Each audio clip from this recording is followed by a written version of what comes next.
morning everyone and welcome to the second year of your degree program BA JMC. Now officially you are in second year. So I would request everyone to clap for yourself that you have.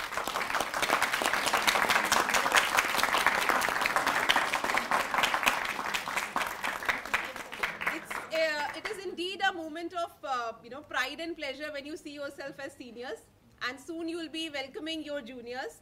So this year is very important, where you have your final year also. So you have your seniors from whom you can learn, and your juniors also with whom you can interact and exchange a lot of information.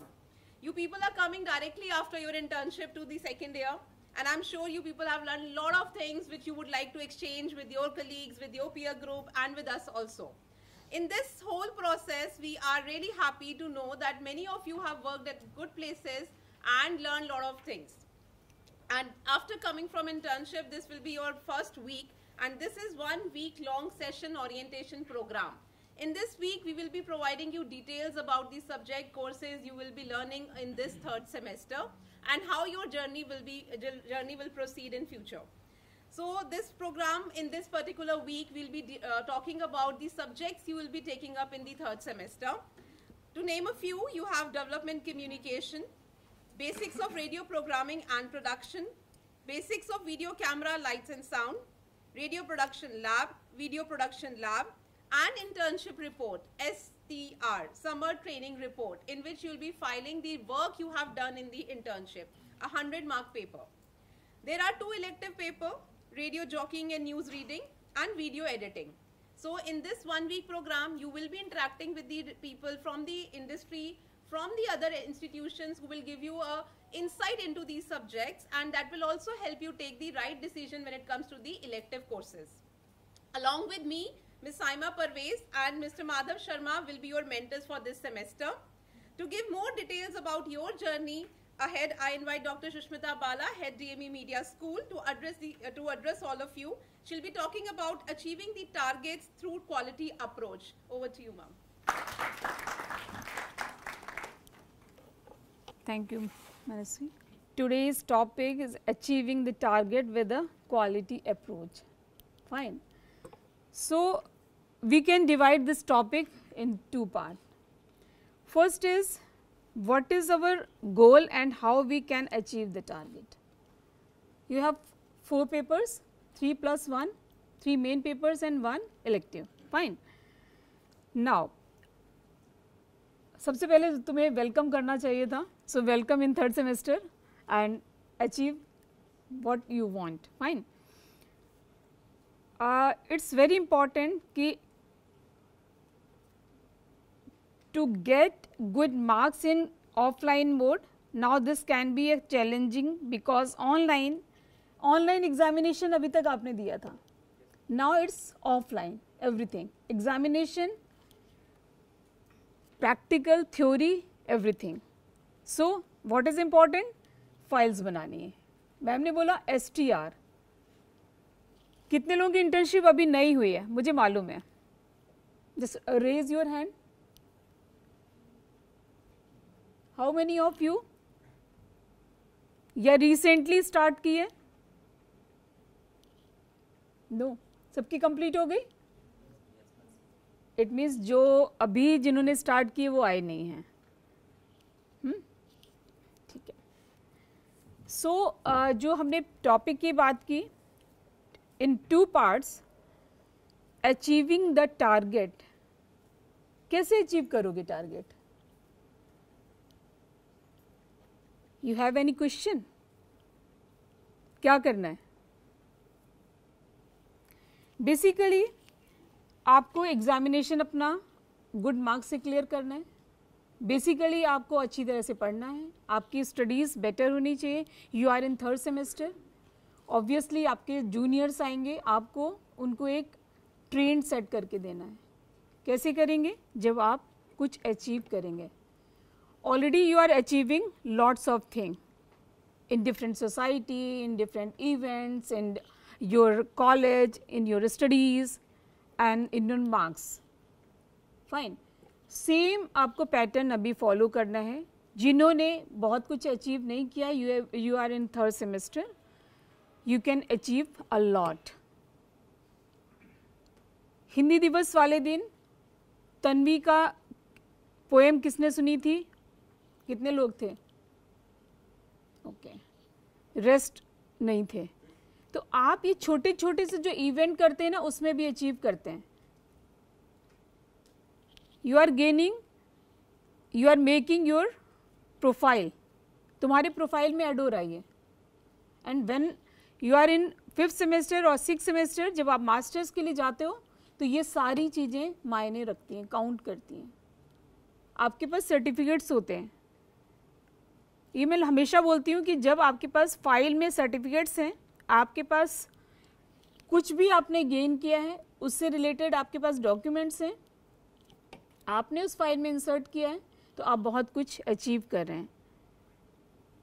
Whenever you face interview, confidence आपका built होता है, क्योंकि आप बहुत सारे events में face to face interact कर रहे हैं, फेस टू फेस पार्टिसिपेट कर रहे हैं, not only in online mode जहां आप कैमरा बंद करके सेशंस अटेंड करते थे। फाइन, एग्जामिनेशन में बहुत कुछ अचीव कर लिया, लेकिन अब वो नहीं हो पाएगा। इसलिए क्या करना है? Lots of efforts you required, बहुत सारे एफर्ट्स करने हैं। वो इसलिए करने हैं कि मुझे मालूम है कि ऑनलाइन में आप लोगों ने कैसे एग्जामिनेशन दिए हैं, बहुत सारे स्टूडेंट ने चीटिंग भी की है, मुझे पता है, बट अब वो नहीं हो पाएगा। क्योंकि एक्सटर्नल एग्जामिनेशन जब आप देने जाते हैं किसी भी सेंटर में, ये तो पता होगा कि आपको किसी दूसरे सेंटर में जाना होगा, इंस्टीट्यूट में एग्ज़ाम नहीं दोगे। वहाँ जब आप जाते हैं एग्जामिनेशन के लिए, तो हर इंस्टीट्यूट इस कोशिश में रहता है कि हम किस इंस्टीट्यूट के बच्चे को डिबार कर दें, किस इंस्टीट्यूट के स्टूडेंट को पनिश कर दें, चीटिंग में उसको पकड़ लें, उसको उसकी पेपर सील कर दें। तो ये बहुत बहुत माइनर चीज़ें आपको बहुत छोटी सी लगेंगी, लेकिन it's not minor things. Carefully हमें सारी चीज़ों को देखना है।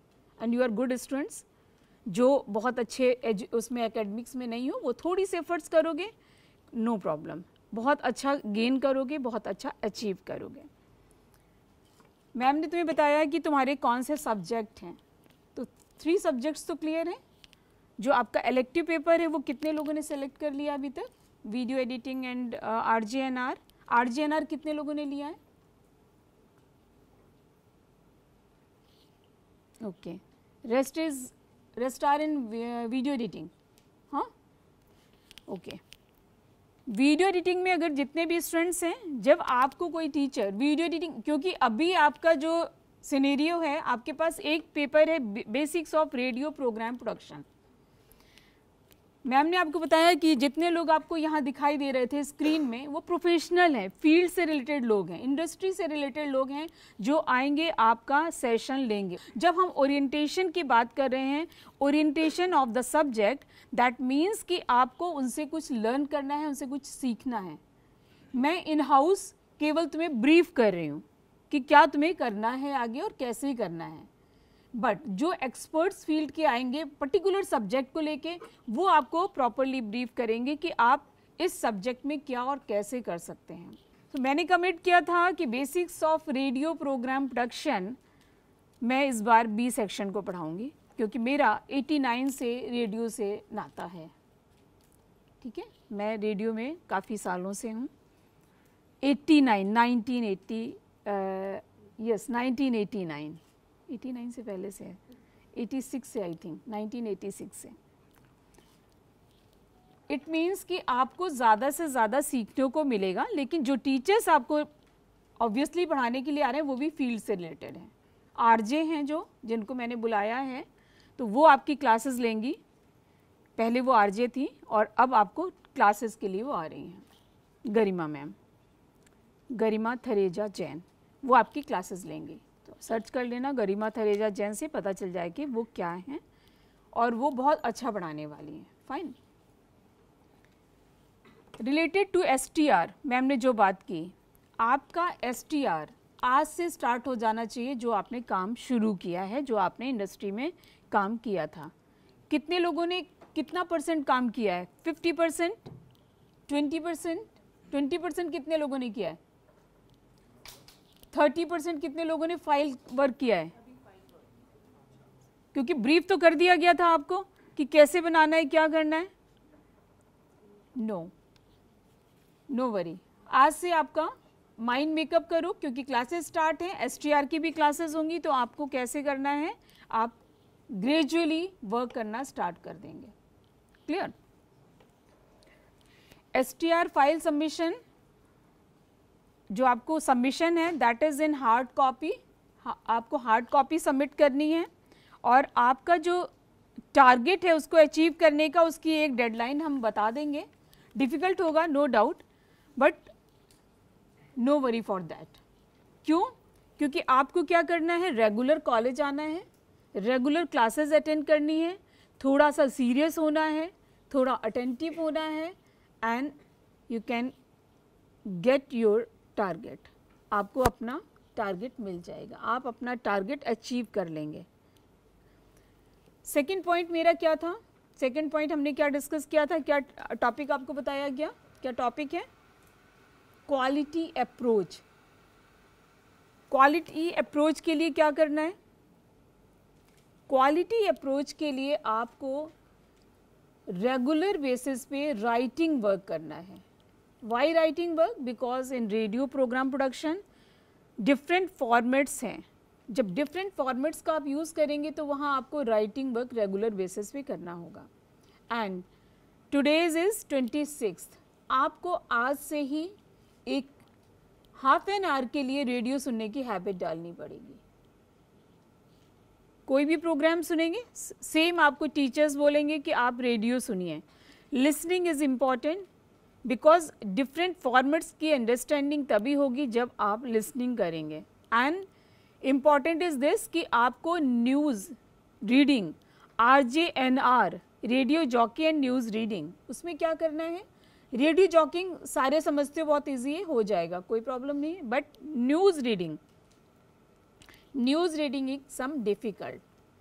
Y difficult? क्योंकि आपको प्रोनाउंसिएशन पे वर्क करना है, आपको मॉड्यूलेशन पे काम करना है, आपको साइलेंस पे वर्क करना है, आपको अपने स्पीच पे काम करना है, आपको अपने बोलने के स्टाइल को बेटर बनाना है, कम्युनिकेशन आपका प्रॉपरली हो, क्लैरिटी हो और आवाज़ का थ्रो बेटर हो. ये इम्पॉर्टेंट है उसके लिए, क्योंकि बहुत सारे स्टूडेंट्स का है मुझे मालूम है, लेकिन कुछ स्टूडेंट्स जो थोड़ा साइलेंट मोड पे रहते हैं उनको थोड़े से एफर्ट्स की ज़रूरत है, क्योंकि प्रोग्राम सबको बनाने हैं. हर स्टूडेंट जो रेडियो जॉकी में है उसको भी बनाने हैं, और जो BRPP में है उसको कई फॉर्मेट्स को फॉलो करना है.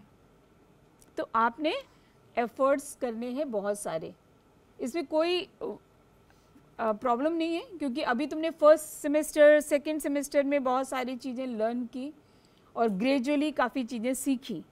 जो लर्निंग के लिए आया है वो ऑब्वियसली कुछ ना कुछ अचीव कर रहा है, लेकिन जो केवल टाइम पास कर रहा है, टाइम पास करने में कोई प्रॉब्लम नहीं है. प्रॉब्लम केवल वहाँ है जब आप क्लास नहीं अटेंड, क्लास में जाओगे 1% भी, 100% नहीं 1% भी अचीव करते हो तो वो तुम अचीव कर लोगे अगर तुम फोकस्ड हो क्लास में. ये आपको ध्यान रखना है, क्योंकि मार्क्स का जो वेरिएशन है वो आपको इमीडिएटली दिखाई दे जाएगा ऑनलाइन टू ऑफलाइन. जैसे ही आप ऑफलाइन में एग्जामिनेशन प्रैक्टिकल और थ्योरी देने वाले हैं आपको डिफरेंस नज़र आ जाएगा. तो आपने बहुत ज़्यादा अलर्ट रहने की ज़रूरत है. बहुत सारे पॉइंट्स आपको बनाने हैं, बहुत सारे पॉइंट्स अर्न करने हैं, बहुत सारी बुक्स देखनी है. अभी तक लाइब्रेरी कितने लोग जाते हो या कितने रेगुलर हो? ज़रा कोई हैंड रेज करेगा. लाइब्रेरी में कितने बुक्स के लिए जाते हो? जस्ट तन्वी, एक शिक्षा, ओके, सजल, यश, रिधिमा. मतलब आप 150 स्टूडेंट्स में मुश्किल से 10 स्टूडेंट्स हैं जिन्होंने हैंड रेज किया बुक्स के लिए आप लाइब्रेरी जाते हो. लाइब्रेरी है क्यों यहाँ पे? जस्ट फॉर देखने के लिए या केवल आपके घूम के वापस आ जाने के लिए? आप जाइए, बुक्स वहाँ से कुछ भी आप बुक्स लीजिए, बुक्स पढ़िए, बुक्स इशू कराइए, देखिए कि कौन सी बुक्स आपके लिए हैं, क्योंकि रेडियो प्रोग्राम प्रोडक्शन या आपकी video editing related books library में हैं। अगर आप पढ़ेंगे तो आप ज़्यादा अचीव करेंगे। प्रैक्टिकली आपको जो इनपुट मिलता है, थ्योरेटिकल भी आपको, और जो भी आपको नोट्स भी दिए जाते हैं वो बुक से दिए जाते हैं। कितने लोग अपने नोट्स बनाते हो? Very nice, wow, good. तो आपको जो नोट्स अवेलेबल कराए जाते हैं उसके अलावा आप अपने नोट्स बनाते हैं वो? अच्छा, पीपीटी से नोट्स बनाने की बात नहीं कर रही हूँ मैं। बुक्स, अगर लाइब्रेरी से बुक्स ला के नहीं बनाते तो कोई फ़ायदा नहीं है, क्योंकि वो डिफरेंट नहीं होगा। आप बहुत ज़्यादा उसमें कुछ एक्सपेरिमेंट होने चाहिए, कुछ प्रैक्टिकल्स होने चाहिए। जब आप एग्जाम्पल्स देते हो ना, प्रैक्टिकल करते हो, जब आप प्रोग्राम सुनोगे, लिसनिंग होगी, तो आप वहाँ अपने एग्जाम्पल्स दे पाओगे। वीडियो एडिटिंग में आपको टीचर बताएगा कि ये एग्जाम्पल, तो आप एग्जाम्पल्स वहाँ दे पाएंगे। बेसिक और डेवलपमेंट कम्युनिकेशन में प्रैक्टिकली बहुत सारा वर्क है। सोसाइटी में क्या हो रहा है, सोसाइटी में डेवलपमेंट रिलेटेड कितने इश्यूज़ हैं, न्यूज़ बुलेटिन में आपके पास डेवलपमेंट इश्यूज़ को कितना कवर किया जाता है, कितना रिसर्च किया जाता है। तो ये आपको बेसिकली जो, जैसे अभी बहुत सारे स्टूडेंट प्रोजेक्ट में, एक रिसर्च बेस्ड प्रोजेक्ट में इन्वॉल्व हो चुके हैं, जिनको भी काम करना है, और कुछ शायद होंगे। तो अब रिसर्च बेस्ड प्रोग्राम में जब इन्वॉल्व होते हैं, इट मीन्स कि जब आप कोई भी स्क्रिप्ट राइटिंग करते हो तो आपको रिसर्च करना पड़ता है। अभी हम लोगों ने एफटीआई से रिलेटेड कुछ एक डॉक्यूमेंट्री की बात की, उसमें भी हम रिसर्च रिलेटेड कुछ वर्क कर रहे हैं कि इस तरह के काम और कहाँ है, किस तरह से आपको देखना है, जो आपके ऑर्गेनाइजेशन में कुछ हुआ है उससे रिलेटेड आप कुछ चीज़ें निकाल रहे हो, कितनी क्लिपिंग्स निकाल रहे हो। लेकिन आपके पास बुक्स होंगी, आप तभी रिसर्च कर पाओगे, आप देखोगे कि क्या आपको रिलेटेड उसमें मिल रहा है। फाइन, क्योंकि आपको जब हम डॉक्यूमेंट्री मेकिंग करते हैं, रेडियो की बात कर लूँ, सब्जेक्ट वाइज जैसे बात कर रही, डेवलपमेंट कम्युनिकेशन में मैंने कहा फील्ड में आपको करना है। एक असाइनमेंट दिया जाता है कि आप फील्ड में जाइए और डॉक्यूमेंट्री के लिए आपका ये टॉपिक है, just go and research and shoot. Shooting तब करोगे जब रिसर्च पहले से कुछ वर्क करके जाओगे, अदरवाइज। और रिसर्च करने के बाद आप पॉइंटर्स बनाते हैं, अकॉर्डिंग टू दैट आप रिसर्च करके लोगों से बात करते हैं कि दिस इज़ द टॉपिक। और आप या तो कुछ वॉक्स पॉप करते हैं, अभी वॉक्स पॉप वगैरह टर्म आपको नहीं पता है, वो आपको ग्रेजुअली बताऊंगी, इतने बड़े इस सेशन में जितना बता सकती हूँ उतनी बात कर रही हूँ। आप जब वॉक्स पॉप करते हैं या जब आप इंटरव्यू करते हैं तो भी आपको रिसर्च की ज़रूरत पड़ती है। डॉक्यूमेंट्री करते हैं, आपको रिसर्च, क्योंकि जब आप रेडियो पे काम कर रहे हैं, आपको बोला गया कि आप कलाम के लिए आपको एक डॉक्यूमेंट्री बनानी है या उनसे रिलेटेड कुछ आपको रिसर्च वर्क करना है फॉर 15 मिनट डॉक्यूमेंट्री। तो आप कुछ लोगों की बाइट लेंगे, कुछ लोगों के इंटरव्यू करेंगे, छोटे छोटे से आप इंटरव्यूज़ करेंगे, कुछ उनसे रिलेटेड फुटेज निकालेंगे, कहीं से आप रिसर्च वर्क करेंगे, उनसे रिलेटेड बुक्स हैं, किसी ने कुछ उनके बारे में लिखा है, कहा है, वो सारा आप कलेक्ट करेंगे। तो डेटा कलेक्ट करेंगे, उसके बाद आप डॉक्यूमेंट्री मेकिंग करेंगे। तो उसमें आपको हर फॉर्मेट में बहुत सारा काम करना है। एक पेपर आपका है BVCLS। BVCLS का फुल फॉर्म कितने लोगों को पता है? अभी सिलेबस तो मेरे ख्याल से सबके पास पहुंच गया है। कितने लोगों को BVCLS का फुल फॉर्म पता है? No one. इट मीन्स कि आपने अपना सिलेबस अभी नहीं देखा। थर्ड सेमेस्टर में आए हो, फर्स्ट डे आए हो, सिलेबस क्यों नहीं देखा तुमने अपना? ये अवेयरनेस की कमी है। कोई बात नहीं, तन्वी ने केवल देखा है, रेस्ट किसी ने नहीं देखा। तो जब आप अपना सब्जेक्ट, जो भी आप सब्जेक्ट पढ़ रहे हो उसके बारे में अगर मैं कुछ भी बताऊं तो आपके लिए, आप तो ब्लैंक हैं, आपको पता ही नहीं कि उसमें आप क्या पढ़ने वाले हो। अब BVCLS सोच के देखो क्या सब्जेक्ट है? बेसिक्स ऑफ वीडियो, ठीक है, लाइट एंड साउंड।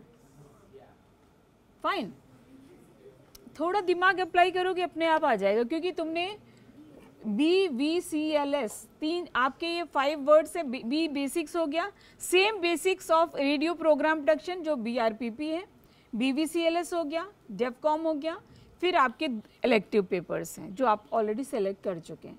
तो ये जो सब्जेक्ट हैं वो आपके लिए ग्रेजुअली आपने फर्स्ट सेमेस्टर में जो पढ़े थे सेकंड में नहीं पढ़ा, सेकंड में जो सब्जेक्ट पढ़े थे वो थर्ड में नहीं पढ़ रहे हो, थर्ड में आपके सारे सब्जेक्ट चेंज हो गए। इन सब्जेक्ट्स में इंटरेस्टिंग ये है कि आपको प्रोडक्शन भी करना है, एडिटिंग भी करनी है, रेडियो फॉर्मेट्स भी बनाने हैं, प्रोग्राम्स भी बनाने हैं। किसमें कौन इंटरेस्टेड है ये मैं अभी नहीं पूछ रही, क्योंकि आपको ये जो बेसिक्स पेपर हैं, बेसिक हैं सारे, वो सबको पढ़ने। केवल चॉइस एक सब्जेक्ट में है, इलेक्टिव आपका 2 सब्जेक्ट की चॉइस है जिसमें आपको वीडियो एडिटिंग और RJNR पढ़ना है। हम लोग शॉर्ट फॉर्म क्यों बोलते हैं, इसलिए बोलते हैं कि आप उससे अवेयर रहें। एग्जामिनर भी आपको पूछेगा, जब एग्जामिनर फुल फॉर्म पूछेगा तो आप नहीं बता पाएंगे। पेपर कोड पूछते हैं एग्जामिनर्स, पता है, प्रैक्टिकल जब लेते हैं तो वो कोड पूछते हैं, पेपर का कोड क्या है, VVCLS का कोड क्या है, डेवलपमेंट कम्युनिकेशन का कोड क्या है, और आपके पास आंसर नहीं है। ये ऐसा आंसर है जो सबको नॉर्मली पता होना चाहिए। जब आप बिल्कुल कोई रिप्लाई नहीं देते, कोई आंसर नहीं देते एग्जामिनर का, तब वो इस तरह के क्वेश्चन पूछता है ट्रिकी, और अगर आप 2 क्वेश्चन का आंसर भी दे देते हैं तो कहता है ठीक है चलो मार्क्स दे देता। तो आप इतना तो अवेयर रहिए कि आप कुछ बोल पाए एग्जामिनर के आगे, और जब एग्जामिनर यहाँ आके एग्ज़ाम लेगा तो आपको बहुत टाइम कंज्यूमिंग होता है और बहुत सारी चीज़ें आपको सिखाता भी है। कुछ टीचर्स, कुछ एग्जामिनर्स ऐसे आते हैं जो एग्ज़ाम तो लंबा लेते हैं लेकिन बहुत कुछ सिखा के जाते हैं। तो आपकी मेमोरी में होना चाहिए, आपके पास पेन एंड पैड होना चाहिए जिसमें आप नोट करते हैं। इसके बाद जो सेशन होंगे उसमें भी बहुत सारे टीचर्स ऐसे आएंगे फील्ड से, जिनका नाम आपने अगर पोस्टर देखा है तो नाम सर्च करो और उसमें पता चल जाएगा कौन कहाँ से आ रहा है और क्या करता है। नाम पता है सबको? कितने लोगों को नाम पता है जो हमारे पोस्टर आपको सर्कुलेट किए गए? सारे नाम कितने लोगों को पता है? किसी को नहीं। पोस्टर सर्कुलेट किया है ना? ये तुम 3rd सेमेस्टर में हो, you are not in 1st semester. Blank.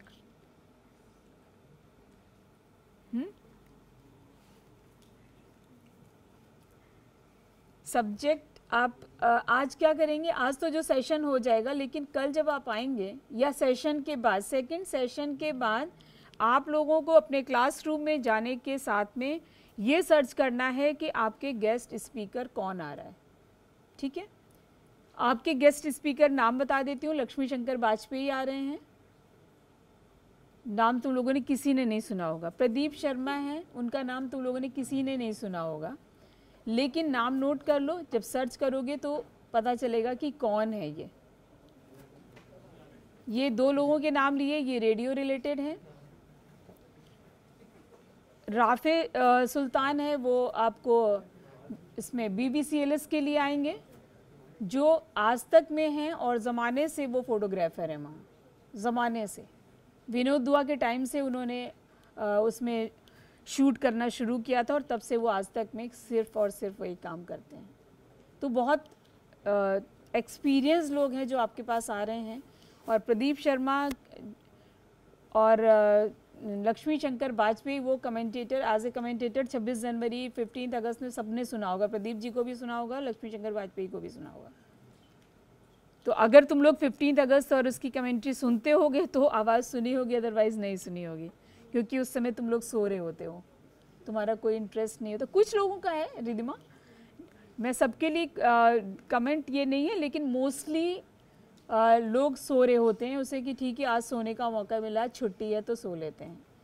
छुट्टी एंजॉय करना इस एज में बहुत ज़रूरी है। हम लोगों को काम करना ज़रूरी है, और हमारी एज तक आते आते तुम लोग ख़त्म हो जाओगे।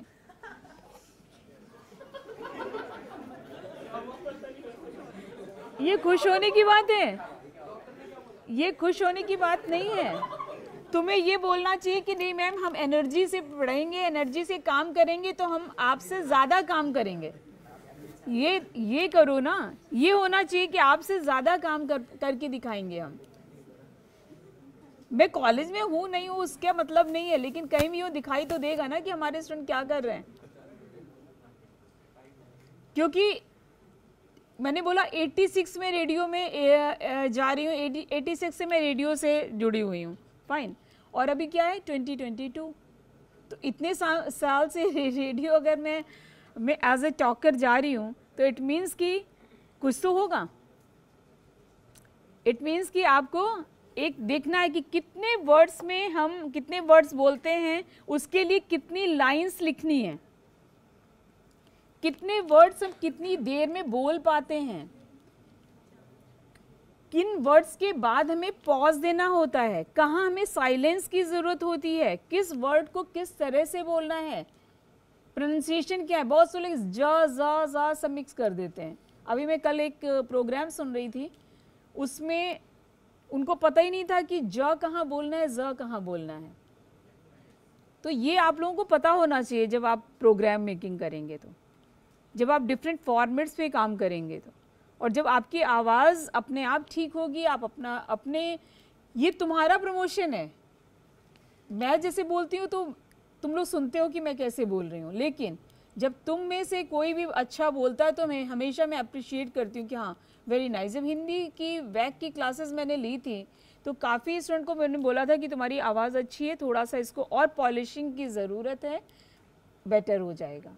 कुछ लोगों ने स्क्रिप्ट बहुत अच्छी लिखी थी, आपको एक छोटा सा टॉपिक दिया जाता है और बहुत अच्छी आप स्क्रिप्ट लिख लेते हैं। तो वो जब ये एक्सरसाइज आप करते हैं तो आप मेंटली इन्वॉल्व होते हैं। आपको मेंटली इन्वॉल्व होना है, क्वालिटी अप्रोच आप गेन कर रहे हैं। क्वालिटी वर्क करने के लिए आपको ऑब्वियसली फुल्ली मेंटली जो भी आप काम कर रहे हैं उसमें मेंटली इन्वॉल्व होना पड़ेगा। जब एंजॉय करो, तुम्हारी लाइफ है एंजॉय करने के लिए, लेकिन जब फोकस करो जब आप पढ़ रहे हो, फोकस करो जब आप क्लास में हो। आफ्टर क्लासेस आपके पास बहुत टाइम है, और ये कोर्स ऐसा है, सब्जेक्ट ऐसा है जर्नलिज्म मास कम्युनिकेशन कि आपको बहुत ज़्यादा फन है। हर सब्जेक्ट डिफरेंट तरीके से आपके पास आता है, हर सब्जेक्ट में आप बेटर कर सकते हैं, और जो जितना बेटर करता है वो उतना अचीव करता है।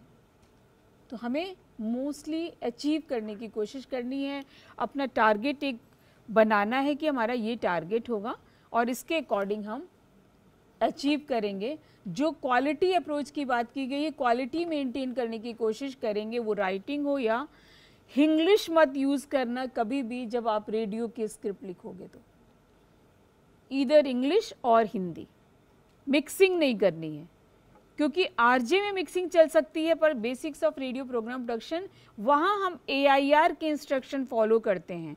डूज एंड डोंट्स जो है वो AIR के फॉलो होते हैं। AIR का फुल फॉर्म क्या है?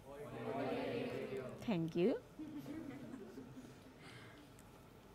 अभी एक दूरदर्शन का दूरदर्शन डे कुछ हिस्ट्री कुछ आ रहा था, शायद तुम लोगों के पास भी आया होगा, कहीं तो व्हाट्सएप ग्रुप में लोग सर्कुलेट करते रहते हैं कि आज दूरदर्शन के इतने साल हो गए हैं। जो दूरदर्शन पहले जब आता था, जब दूरदर्शन स्टार्ट हुआ था, तो एक बड़ा सा एंटीना लगाया जाता था घरों पे, और उसका एक कार्टून मेरे पास आया 2 दिन पहले, उसमें कि वो ऊपर से पूछ रहा है सिग्नल के लिए आया, तो कहते हाँ, कहते नहीं, पता नहीं, फिर चला गया। इस तरह के कमेंट थे। मीन्स ऊपर उसको हिलाया डुलाया जाता था उस एंटीना को। अभी तुम लोगों को कितना इजी लगता है सुनना कि कुछ नहीं, हमारे मोबाइल पे है, हमें ऐप डाउनलोड करना, दैट्स इट। तो उस समय बहुत ऊंचे एंटीना लगाए जाते थे, और जिसका एंटीना सबसे हाइट पे होता था उसके यहाँ सिग्नल आता था, और ज़्यादातर लोग उसी के यहाँ बैठ के टीवी देखते थे प्रोग्राम, क्योंकि सबसे पहले टीवी था, ये प्राइवेट चैनल्स नहीं थे।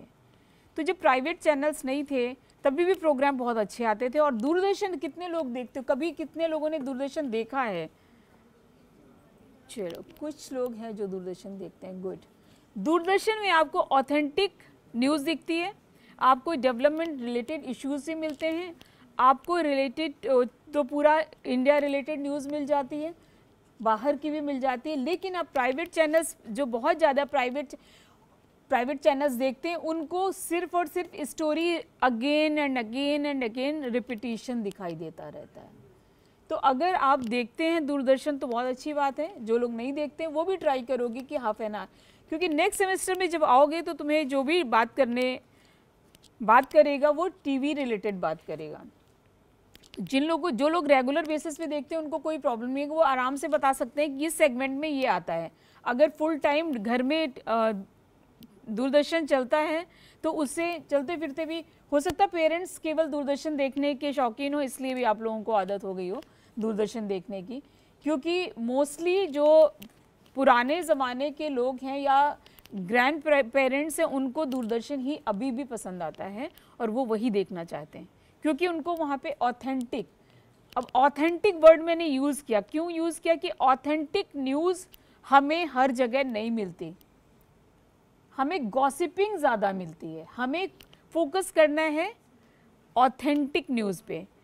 आपको क्रॉस चेक करने बोला जाता है कि आप न्यूज़ को क्रॉस चेक करिए। जब आप स्क्रिप्ट लिखते हैं आपको बोला जाएगा कि इसमें साउंड बाइट चाहिए, आपको बोला जाएगा इसमें वीओ चाहिए, तो साउंड बाइट आप कैसे लेंगे? साउंड बाइट लेंगे आप ओरिजिनल पर्सन की, जिसकी आपको साउंड बाइट अपने न्यूज़ बुलेटिन में ऐड करनी है। न्यूज़ बुलेटिन में तुम लोगों को अवेलेबल करा दूंगी, वो कोई प्रॉब्लम नहीं है, वो सारे सेक्शन में कर दूंगी, लेकिन बी को तो ऑब्वियसली बी को पढ़ाऊंगी तो बी को ज़्यादा फ़ायदा होने वाला है, लेकिन तीनों सेक्शन के में मैं हूँ और मैं वो न्यूज़ बुलेटिन तुम्हें अवेलेबल कराऊंगी। आप एक बार देखेंगे कि न्यूज़ बुलेटिन बनता कैसे है, उसके बाद आपको एज ए ग्रुप, वो टीचर्स कंसर्न बताएंगे, लेकिन आपको 5 का ग्रुप बनाना पड़ेगा जिसमें आपको न्यूज़ बुलेटिन बनाना है। अगर आपको पैनल डिस्कशन करना है तो फिर ग्रुप एक्टिविटी मीन्स आपको ग्रुप को स्ट्रॉन्ग रखने की ज़रूरत है, आपको ग्रुप में काम करने की हैबिट होनी चाहिए। ग्रुप ऐसा हो जिसको आप कंफर्टेबली एडजस्ट कर पाएँ। मैम आपने ये ग्रुप बना दिया, या फर्स्ट 5 कोई भी हो, फर्स्ट 5 में आपका फ्रेंड नहीं है फिर भी आपका ग्रुप होना चाहिए, जिसमें आपको किसी ऑर्गेनाइजेशन में अभी जहाँ भी आप गए होंगे आपने देखा होगा वहाँ काम हो रहा है, लेकिन ग्रुप्स अलग हो सकते हैं, एज ए फ्रेंड अलग हो सकते हैं, लेकिन ग्रुप में जब काम करते हैं तो ग्रुप में कोई भी मेंबर हो सकता है। तो आपका ग्रुप बनना चाहिए ऐसा कि फ्रेंड से अलग बने, तब आप ज़्यादा काम करेंगे। इंडिविजुअली वर्क पे फोकस करेंगे, जो भी काम करेंगे, जो भी वर्क करेंगे इंडिविजुअली अपनी ग्रूमिंग पे फोकस करो, अपने वर्क पे फोकस करो, अपनी वोकेबुलरी पे फोकस करो, अपने प्रोनाउंसिएशन पे फोकस करो। ये सारी चीज़ें करोगे तो तुम्हें कोई भी आगे बढ़ने से रोक नहीं सकता। बहुत कुछ करोगे, बहुत अच्छा करोगे, बहुत कुछ अचीव करोगे, क्वालिटी अप्रोच जो बस करके करोगे तो बहुत अच्छा करोगे। So again welcome in 3rd semester, बहुत अच्छा करो, बहुत अच्छा सीखो, यही मैं कह सकती हूँ। Thank you.